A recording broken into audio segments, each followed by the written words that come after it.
சிறகடிக்க ஆசை சரியில்லை. அடுத்து வர பேசலில் நம்ம அனனி வந்து நம்ம ரோகிணி கிட்ட போயிட்டு பேசுகிறாங்க. மனோஜ் மேலே நான் ரொம்பவே உயிராக இருந்திருக்கேன், அவருக்காக நான் என்னெல்லாமோ செஞ்சுருக்கேன், இத்தனை இடத்துல கடனை வாங்கியிருக்கேன், எதுவுமே கட்ட முடியாமல் இப்போ என் குழந்தைய வச்சுக்கிட்டு நான் ரொம்பவே கஷ்டப்பட்டுட்டு இருக்கேன்.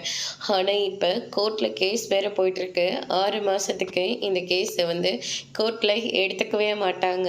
இந்த மாதிரி ஒரு விஷயத்தில் உங்களை எங்கேஜ்மெண்ட் வேற பண்ணியிருக்காரு. எனக்கு இந்த விஷயமே தெரியவே தெரியாது. மனோஜ் எனக்கு ரொம்பவே பிடிக்கும், மனோஜ் இல்லாமல் என்னால் வாழவே முடியாது அப்படின்னு சொல்லிட்டு ரோகிணி இருந்துட்டு பயங்கரமாக பேசிக்கிட்டு இருக்காங்க. நான் மலேசியா பொண்ணுன்னு பொய் சொல்லி தான் நான் கல்யாணம் பண்ணிக்கிட்டேன். ஆனால் மனோஜ் உண்மையாக நான் விரும்பினேன்.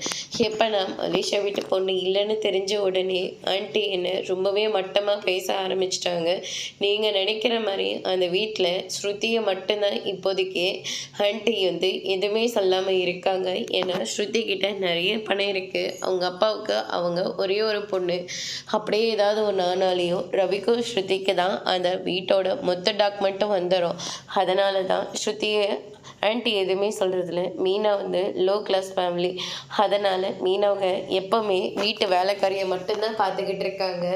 இப்போ நான் எதுவுமே இல்லாதவளா நடுத்தரவில் நின்றுட்டுருக்கேன் அப்படின்னு சொல்லிட்டு ரோகிணி வந்து சொல்லிட்டு இருக்காங்க. இதை அணி கேட்ட உடனே நேராக விஜய் கிட்ட போயிட்டு நடந்த எல்லா விஷயத்தையும் வந்து சொல்லிட்டு இருக்காங்க. இந்த என்கேஜ்மெண்ட் முடிஞ்சதாகவே இருக்கட்டும் அப்படின்ற மாதிரி சொல்கிறாங்க. அதோட பிரமா முடிச்சிருக்காங்க.